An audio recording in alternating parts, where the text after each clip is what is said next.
Jain aspirants, I Ruby Thakur welcome you to SSB crack exam channel. आज आई हूँ मैं आपसे नए टॉपिक पर बात करने के लिए। आप सब जानते हैं कि हाल ही में हमारा सिटीजनशिप अमेंडमेंट एक्ट जो है वो पास हुआ था, लेकिन उसके अंदर ही पहली बार 14 ऐसे लोग हैं जिनको अब सर्टिफिकेट्स दे दिए गए हैं। देन वो उनको as a citizen of India जो है रजिस्टर कर लिया गया है।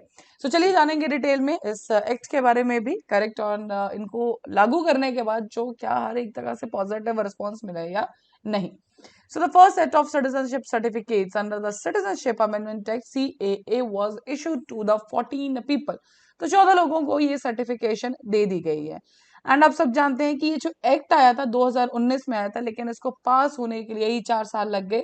एंड नाउ फाइनली अब जब पार्लियामेंट ने भी इसको कर दिया, पास कर दिया, सब कर दिया ना, उसके 2 महीने बाद फाइनली अब सर्टिफिकेट्स जो है इशू कर दिए गए हैं।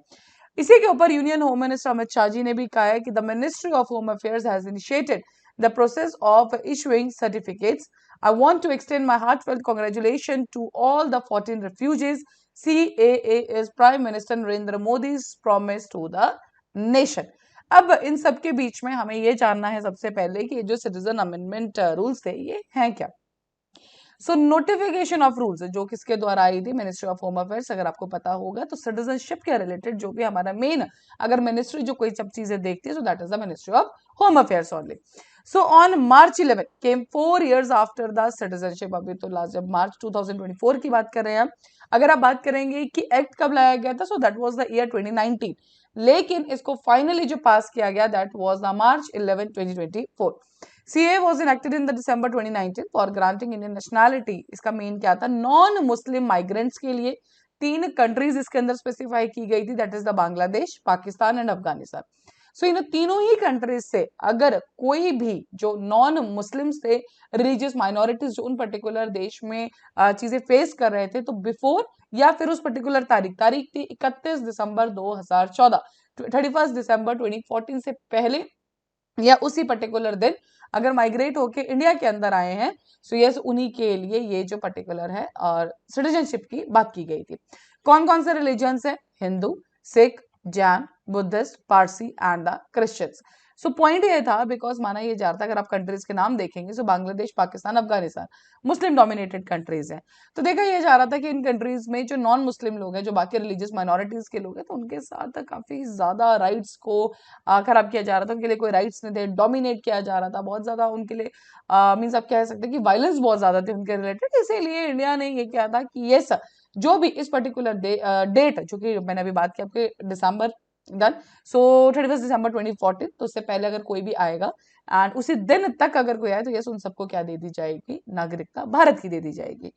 Home Minister said in a press release, the empowered committee, Delhi headed by the director, Delhi after due scrutiny, have decided to grant citizenship to the 14 applicants। तो आप सबको पता है कि जब हमें सिटीजनशिप लेनी होती है तो हमें एक टाइमलाइन अराउंड 11 ईयर्स का जो टाइम है वो कंप्लीट करना होता है, लेकिन इस पर्टिकुलर एक्ट के अंदर वो भी कम करके सिर्फ 5 साल कर दिया गया था। भाई लेकिन क्या, जैसे मैंने आपको स्टार्टिंग में बताया, क्या हर जगह इसको सपोर्ट मिला? सो बिल्कुल नहीं। ऑफ कोर्स सबसे पहले जब मैंने आपको 10 बार बोल दिया कि नॉन मुस्लिम माइग्रेंट्स, तो वहीं पे ऑपरेशन आना चाहिए था बाय द मुस्लिम माइग्रेंट्स। तो यस यहाँ पे सबसे पहले जो अपोजिशन है, जो बाकी लोग हैं, सबने यही कहा कि why you have not included the Muslims. Done. while claiming that citizenship law will protect non-Muslims who are excluded from the register, while Muslims could face deportation or the internment। तो ये सबसे पहले बात यही आई कि अगर आपने मुस्लिम्स को इसके अंदर इंक्लूड नहीं किया गया है तो मतलब उनको सिटीजनशिप नहीं दी जाएगी, तो फाइनली कुछ समय बाद आप उनको डिपोर्ट कर देंगे बैक। डन। बहुत लोगों ने ये सोचा that government could use the law combined with the proposed citizenship registry to marginalize the Muslims. Muslims को एक साइडलाइन करने के लिए ये लॉ लाया गया है।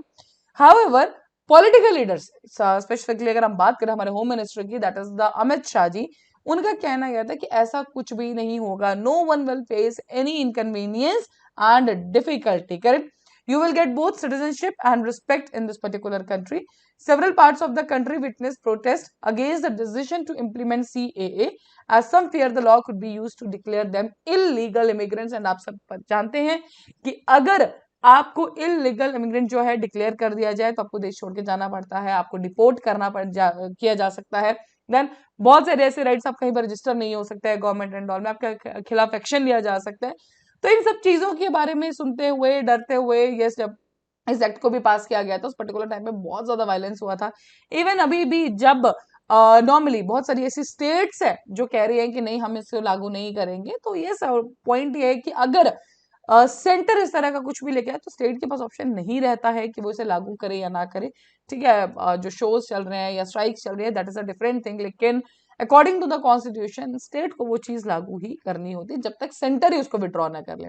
Then, so yes, illegal immigrants and take away their Indian citizenship. The government denies this and says the law needed to help minorities facing persecution in the Muslim majority nations.